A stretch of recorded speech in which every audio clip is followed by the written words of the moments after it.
नमस्कार, सब दर्शकों का स्वागत है। लक्ष्मण पित्रे का दर्शकों को अभिवादन। हमारे लिए ये बहुत सौभाग्य की बात है कि आज गोवा में संस्कृत के प्रगाढ़ विद्वान डॉक्टर विजय पंड्या जी पधारे हैं। साहित्य अकादमी का अनुवाद पुरस्कार लेने के लिए उनका गोवा में आगमन हुआ है। डॉक्टर पंड्या जी का पूरा जीवन संस्कृत की सेवा में व्यतीत हुआ है। उन्होंने कुल 50 साल अध्यापन किया है और 65 पुस्तकों की उन्होंने निर्मित की है।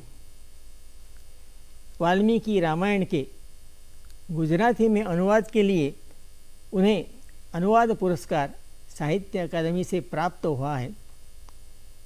तो आइए आप डॉक्टर पंड्या जी के मुँह से इनकी ज्ञान यात्रा के बारे में जान लें। स्वागत और नमस्कार डॉक्टर पंड्या जी। पित्रे जी, आपको नमस्कार।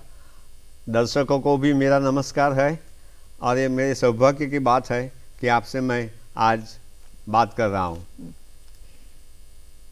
गुरुवर्य, आपको संस्कृत विषय में रुचि कैसे पैदा हुई? पहली बात ऐसे देखिए, कहा जाए तो मेरे परिवार में कोई संस्कृत की भूमिका नहीं थी। मेरे दादाजी कर्मकांडी थे, मेरे पिताजी भी कर्मकांड करते थे, लेकिन मुझे कर्मकांड में रुचि नहीं थी।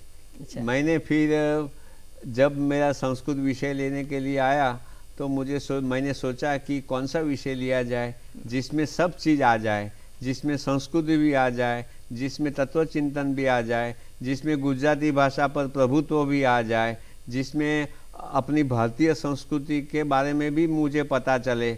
ऐसा सोच के हस्ति पदम सर्वम निमग्नम ऐसा करके ये सब चीज़ जिसमें आती है, ऐसा मैंने संस्कृत विषय ले लिया। आपने बहुत उचित निर्णय लिया। आपका संस्कृत का अध्ययन कहाँ हुआ? संस्कृत का परिवार में तो कोई बैकग्राउंड नहीं था, लेकिन जब मैं बम्बई आया, साले शिक्षण समाप्त करके छोटे से गांव से मैं बम्बई जैसी महानगरी में आया, तो वहाँ बम्बई की एक इस्माइल यूसुफ कॉलेज करके गवर्नमेंट कॉलेज है, वहाँ मैं प्रवेश लिया मैंने।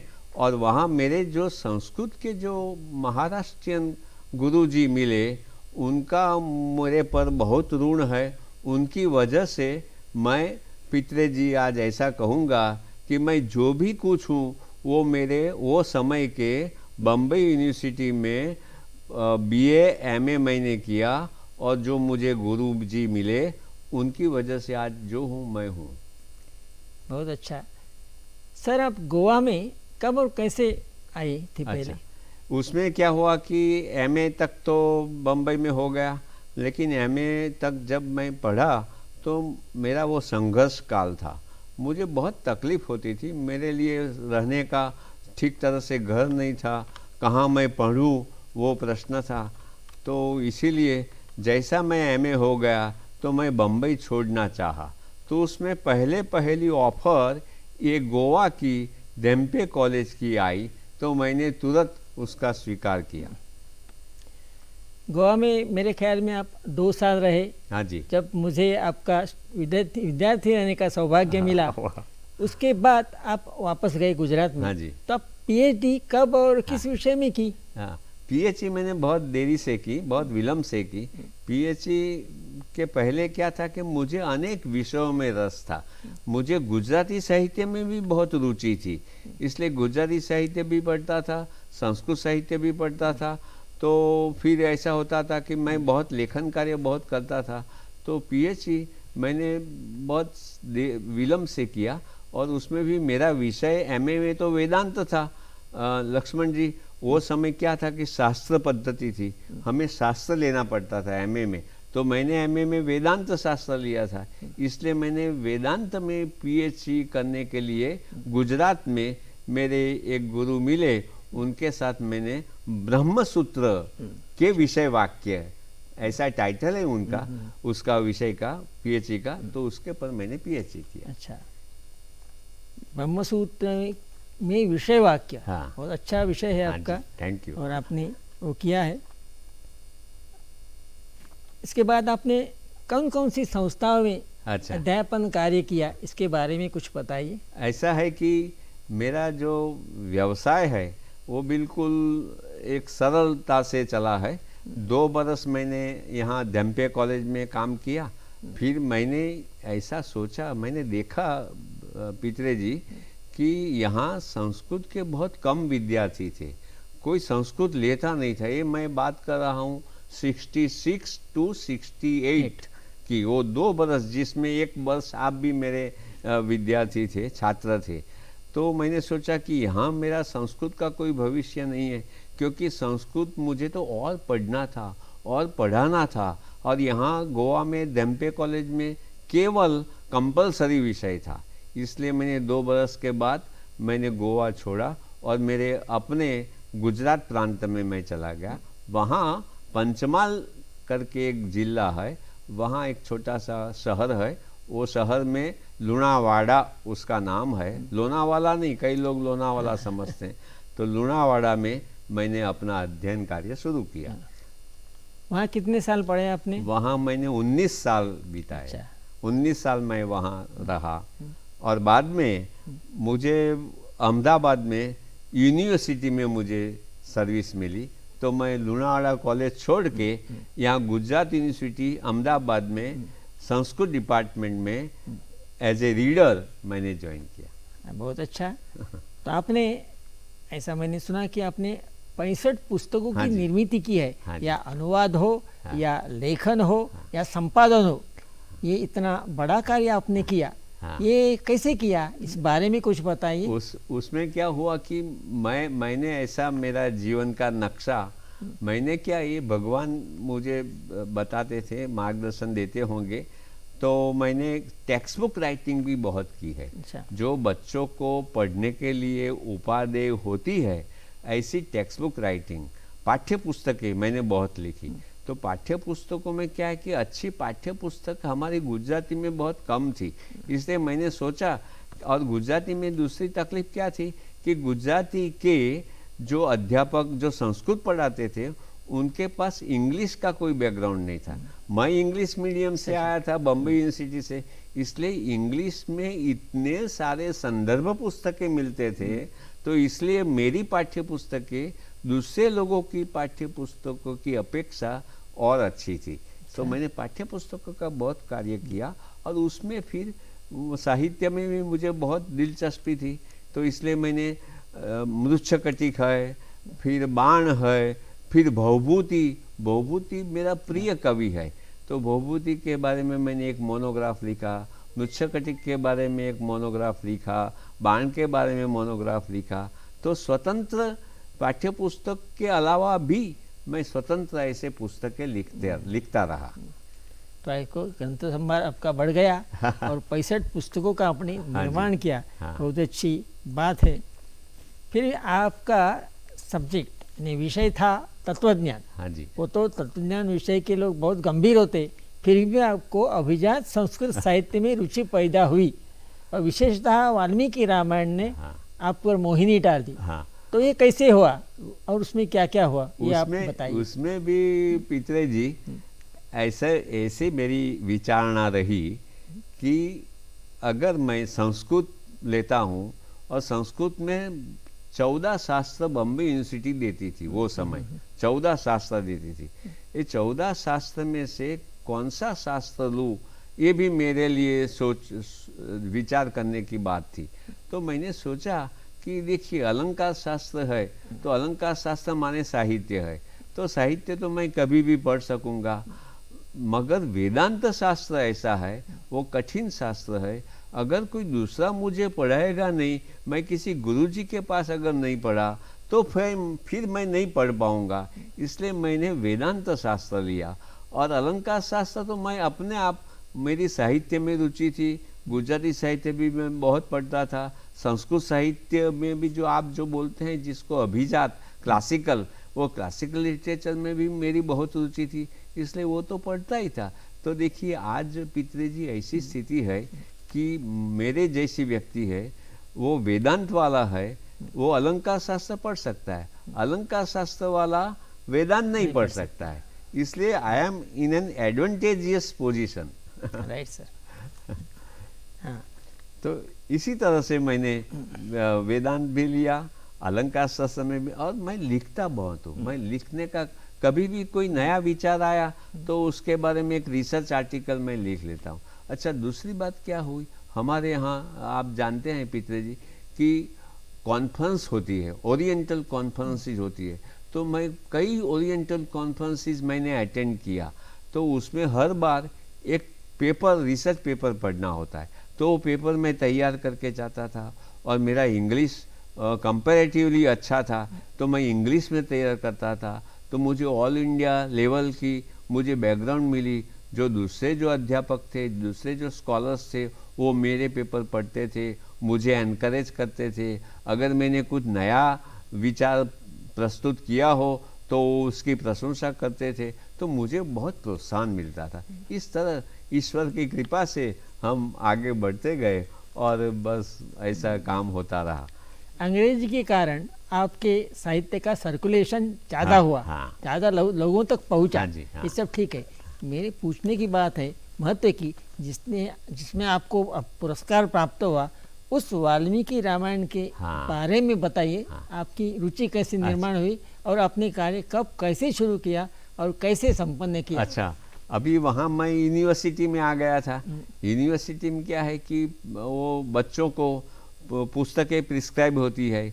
उसमें एक बार क्या हुआ कि अयोध्या कांड और सुंदरकांड प्रिस्क्राइब हुई, अभ्यासक्रम में नियत हुआ। तो बच्चों को पढ़ने के लिए कोई सामग्री नहीं थी, कोई मटेरियल नहीं था। तो मैंने सोचा कि मैं ही क्यों न तैयार करूं। तो इसलिए मैंने सुंदरकांड, जो पूरा सुंदरकांड, वाल्मीकि रामायण का पूरा सुंदरकांड बच्चों को पढ़ना था। तो मैंने पहले पर, ये आपको मैं बताता हूँ 2009 की बात कर बताता हूँ, 2004 और आगे चल के।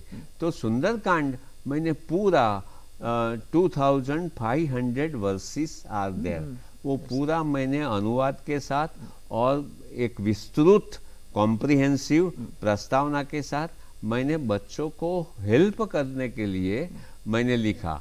मगर बच्चों को की बात तो अलग है, मुझे बहुत उसमें से जानने को मिला, मुझे बहुत रुचि पैदा हुई।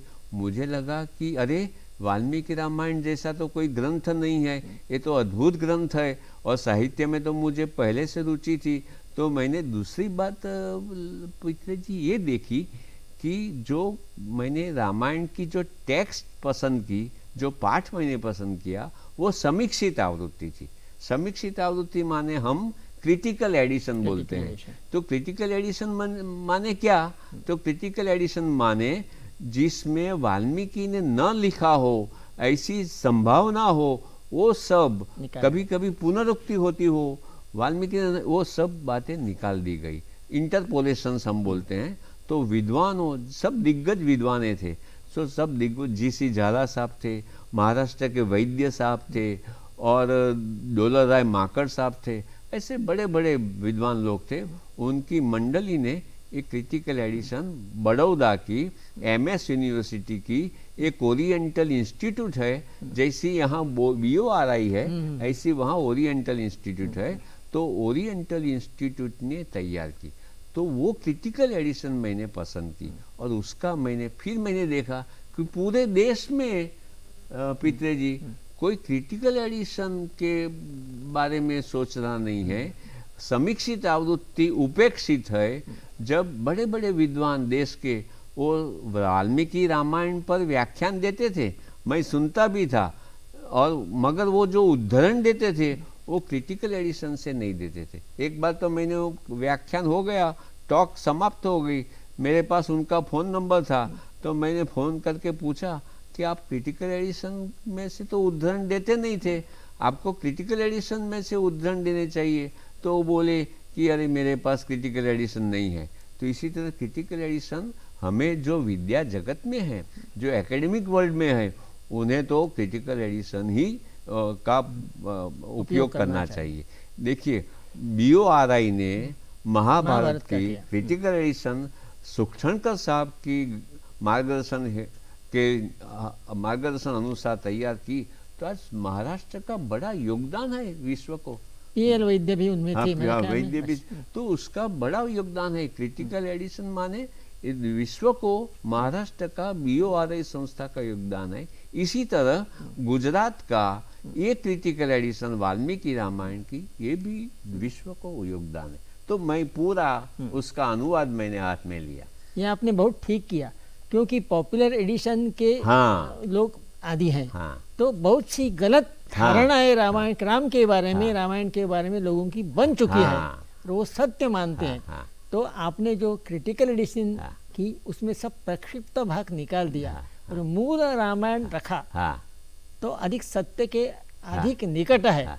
वो बहुत अच्छी बात आपने की। मैं इस समय एक संधि लेता हूँ और आपको पूछना चाहता हूँ कि रामायण में थोड़े बातों में राम के बारे में एक संशय है। तो एक तो है कि सीता का उसने त्याग किया, वो सीता पर अन्याय हुआ, लेकिन क्यों किया?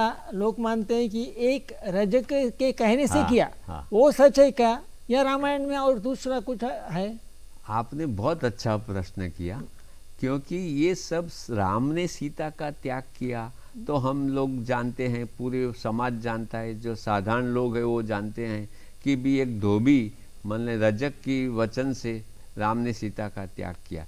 इसीलिए एक साधारण धोबी, वो धोबी ऐसा यदवा तदवा बोलता है और उसके वचन को विश्वास पात्र मान के राम भगवान सीता का त्याग करते हैं, तो वो तो बहुत गलत बात है। तो राम ने बहुत अन्याय किया है, ऐसा समाज में एक मान्यता फैली हुई है।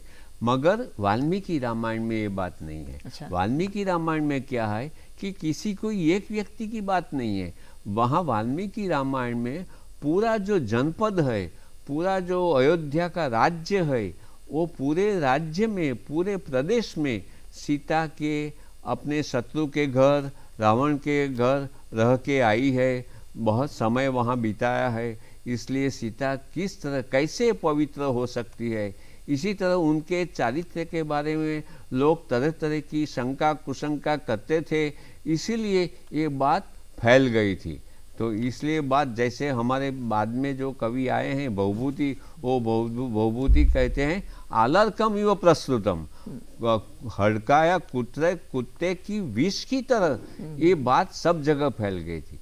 अगर इसी तरह सब जगह फैल गई तो फिर राम तो इक्ष्वाकु वंश के राजा थे, उनका अपना नियम था कि प्रजा का आराधन करना, प्रजा को प्रसन्न रखना, और प्रजा के लोकशाही ढब से वो चलने वाले थे। वो भी वाल्मीकि रामायण हमें सिखाता है। तो इसलिए राम ने सीता का त्याग किया। यद्यपि वह ऐसा करके भी एक व्यक्ति सीता को अन्याय हुआ है, मगर राम एक राजा थे, इक्ष्वाकु वंश के राजा थे, उनकी अपनी बहुत उज्जवल पूर्वजों की परंपरा थी। तो वो परंपरा को कैसे वो तोड़ सकते हैं? ये परंपरा का भंग राम कैसे कर सकते हैं? जैसे पश्चिम में इंग्लैंड में किसी राजा ने, एडवर्ड ने, वो एक पत्नी, वो स्त्री को चाहते थे वो, तो इसलिए अपना राज्य का त्याग कर दिया और वो पत्नी के साथ, वो अपनी प्रियतमा के साथ रहने लगे। इसी तरह राम नहीं रह सकते थे, क्योंकि उसका प्रजा के प्रति उसका दायित्व था।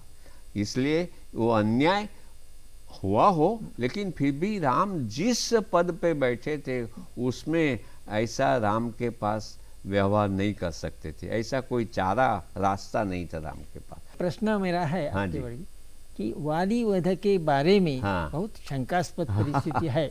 राम ने वाली का वध क्यों किया? वाली भी पूछता है मरने के पहले कि आप मेरे पास आते तो मैं रावण को आपके सामने रख देता, क्योंकि मैं उसके बांध कर अंगद के वो दोहद के ऊपर बांधा था, इतनी मेरी शक्ति है, तो आप मेरे पास क्यों नहीं, और आपने मुझे ऐसे छुप कर क्यों मारा? राम उसको उत्तर देता है कि आप श्वापद है, तो मिगड़िया के लिए छुप कर मार सकते हैं। लेकिन वादी बोलता है ठीक है, आप कहते हैं मैं भाई की पत्नी को अपने पास रखा, तो अगर मैं श्वापद हूँ तो भाई की पत्नी को रखना ऐसा कुछ संबंध नहीं आता, तुम्हारी नीति मेरे लिए नहीं लगती, और अगर मैं उनसे ऊपर हूँ तो आप छुप कर मार नहीं सकते। आप तृणच्छन्न कूप जैसे हैं, ऐसा बोलता है, हाँ। बहुत घातकी है, असवाल स्पष्ट उसको बोलता है। तो आपकी इस बारे में क्या राय है? ये ऐसा प्रश्न है कि जिसका सॉल्यूशन सरल नहीं है, लेकिन राम वहाँ भी कहते हैं। और दूसरे बाद में ऐसा है कि वाल्मीकि रामायण में ये चीज़ें नहीं हैं, लेकिन क्या है कि अगर कोई सामने वाली के सामने होके अगर बाण चलाता है तो वाली अवध्य हो जाता है। वाल्मीकि में 2 गुना बल आ जाता है। ऐसी बाद में बाद की जो रामायण की कथाएं प्रचलित हुई उसमें ये बात आती है। लेकिन राम तो कहते हैं कि हम जंगल में है, वन में है, फिर भी हम तो राजा है, तुम हमारी प्रजा हो, तुम्हें पालन करना चाहिए। अपनी भाई की पत्नी को तुमने अपने साथ रखा है, वो गलत बात किया है, इसलिए हम तो तुम्हें मारेंगे। अच्छा, और अगर सामने आके मारेंगे तो क्या है कि बहुत भीषण युद्ध होता। भीषण युद्ध होने के बाद बहुत संहार होता। अंत में तो राम विजयी होने वाले थे। इसके बारे में किसी को, वाली को भी शंका नहीं होनी चाहिए, और शंका नहीं है। मगर सामने अगर वाली के सामने जाके राम युद्ध करते तो बहुत सारा संहार हो जाता। तो संहार में, ये संहार टालने के लिए, ये संहार से बचने के लिए राम ने छुप के ये बाण मारा। और इसका ये हमेशा ये बात आती रहती है। तो इसमें दूसरी बात ये भी है, पित्रे जी मैं बात बताऊं, ये हमारे एकेडमिक वर्ल्ड में ये बहुत जोर शोर से बात चलती है कि राम, जो वाल्मीकि रामायण में जो राम है वो राम, मैंने 2 तो ऐसे बड़े बड़े आर्टिकल लिखे हैं कि राम मनुष्य है कि देव है। वाल्मीकि रामायण में राम मनुष्य के देव है। तो जब छिप के एक वृक्ष के पीछे रह के राम जब वाली को बाण मारते हैं तो राम वहाँ एक मनुष्य के रूप में व्यवहार करते हुए हमें दिखाई देते हैं। और पूरे वाल्मीकि रामायण में कहीं कहीं आप देखिए, कहीं कहीं राम देव भी है, मगर बहुत करके राम मनुष्य है। तो राम कैसा है? He is humanly divine and divinely human। ऐसा करके ये सॉल्यूशन आ सकता है। तो इस तरह थ्रू आउट, और इतना कलात्मक है पित्रे जी, मैं आई टेल यू, इतना कलात्मक है। अभी जगत को पता ही नहीं है कि वाल्मीकि रामायण में इतनी महती कलात्मक कृति है। वाल्मीकि रामायण माने बहुत जबरदस्त कृति है, कलात्मक कृति है।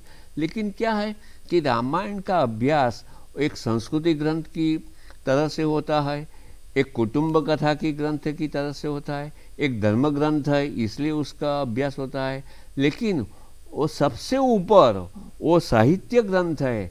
वो वाल्मीकि रामायण आदि काव्य है, वाल्मीकि एक आदि कवि है। ये बात हम लोग भूल गए हैं और दूसरी चीज़ों में चले गए। दूसरी चीज़ें भी जरूरी है, आवश्यक है। मैं ऐसा नहीं कहता हूँ कि उसका अभ्यास नहीं करना चाहिए, वो बहुत महती कृति है। तो इसलिए तरह तरह के दृष्टिकोण से वाल्मीकि रामायण का अभ्यास हो सकता है। मगर हम ये भूल गए हैं, हम ये विस्मृत ये हो गया है हमसे कि ये वाल्मीकि रामायण माने एक महान साहित्य कृति है। विश्व में ऐसी दूसरी कोई कृति नहीं है, ऐसा अद्भुत है।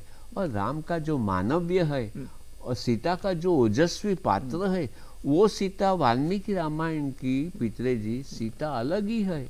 दूसरे रामायणों की जो सीता है और वाल्मीकि रामायण की जो सीता है, दोनों अलग अलग है, आप पहचान नहीं पाएंगे, इतनी अलग सीता है। और एक बात है, उस शंभू का वध के बारे में, हाँ, तो आज की दृष्टि से देखें तो शंभू का वध एक अन्यायकारक घटना है। हाँ, लेकिन उस काल की घटना, धारणाओं को अगर मन ध्यान तो उसमें कोई फर्क नहीं आता है। उसमें तो क्या है कि जो समय, वो तो वर्णाश्रम धर्म का पालन करने वाला था। वर्णाश्रम धर्म का पालन करने में ये बात आती है, शूद्रों को तो राम क्या है कि अच्छा, उसमें भी क्या है कि फिर राम के हाथ से अगर शंभुक मुनि का वध होता है तो उसको स्वर्ग मिलता है, ऐसी उनकी मान्यता थी। आज हमारे दृष्टि बिंदु से, आज की आइडियोलॉजी से हमें अगर देखा जाए तो दोष दिखेगा। लेकिन वो समय की वर्णाश्रम धर्म है, उसकी नज़र से देखा जाए तो राम सबका उद्धार करते हैं, उद्धार होता है। इसी तरह हमें समझना चाहिए। फिर भी जो ऐसा नहीं होना चाहिए, अभी हमारा तो जो मूल्य है हमारे समाज में। अच्छा, रामायण ऐसा है, दूसरी बात ये भी मैं आपको बताऊं कि वाल्मीकि रामायण ऐसी कृति है कि it is most transparent work, it is a very transparent work. जो समाज में जो मूल्य जिस समय चलते हैं वो मूल्यों का रिफ्लेक्शन, प्रतिबिंब वाल्मीकि रामायण में पड़ता आपने है। बहुत अच्छा काम किया है, भाषांतर करके और वो उसका अनुवाद करके लोगों तक पहुंचाया आपने धन्यवाद। ओरिजिनल रामायण। आप गोवा के लोगों के बारे में हाँ जी, क्या सोचते हैं? 55 साल बाद जब यहाँ है तो आपकी क्या भावना रही? देखो, ऐसा है कि गोवा से मैंने पितरे जी, मेरी कारकिर्दी, मेरी कैरियर का आरंभ गोवा से हुआ। मैं एमए हुआ कि मैं गोवा आ गया, तो उस समय मेरे पास कोई विद्वता नहीं थी, मैं कुछ डिग्री अकेली थी बस, बाकी कुछ नहीं था। मुझे बॉम्बे यूनिवर्सिटी का वो SR भांडारकर प्राइज़ मिला था और दक्षिणा फेलोशिप मिली थी, वो बहुत कम गुजरातियों को मिली है, वो मुझे 2 मिली थी, मगर उसके सिवाय मेरे पास कुछ नहीं था। तो भगवान की कृपा से जो बाद में मुझे जो यश मिला, जो मैंने कार्य किया, जो विद्वता का कार्य किया, तो वो सब कार्य के पीछे जो भूमिका है, जो बेसिस है, जो पाया का काम है, वो गोवा का है। 2 वर्ष मैंने यहाँ पढ़ाया, आप भी उसमें, आप मेरे एक छात्र थे, और गोवा के लोग इतने अच्छे हैं, इतने सरल थे, इतने हेल्पफुल थे, इतने निरुपद्रवी थे। और जो हमारे जो कॉलेज में मैं था धेम्पे में, जो मेरे कलीग्स थे, they were also so nice, so loving. मैं अकेला था उस समय, तो मुझे वो इतना हेल्प करते थे। तो गोवा को मैं कभी भूल नहीं सकता हूँ।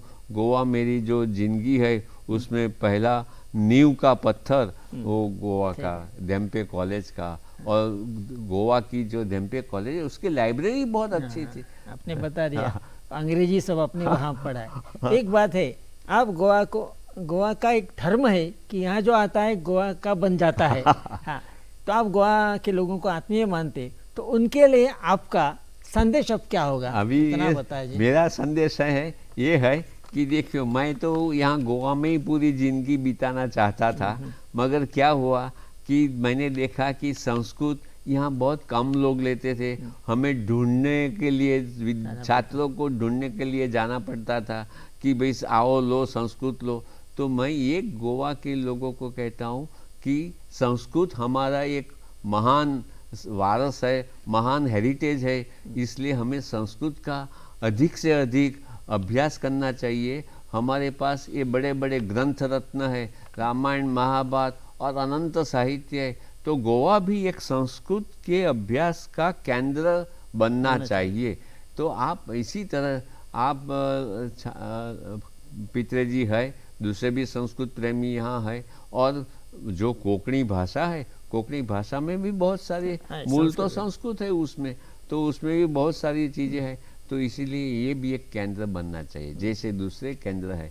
यही मेरा खास सब गोवा की जो हमारे मित्र है, जनता है, उनको मेरे नम्र विनंती है कि संस्कृत को आगे बढ़ाओ। संस्कृत और संस्कृत के बिना संस्कृति नहीं है, इसलिए ऐसा मेरा खास कहना है। ठीक है, धन्यवाद पंड्या जी, आप यहाँ आए, समय निकाल कर हमारे बहुमूल्य बातें बताई सब गोवा वासियों के लिए। सो उनकी तरफ से और गोवा दूरदर्शन की तरफ से और खुद की तरफ से मैं आपको धन्यवाद प्रदान करता हूँ।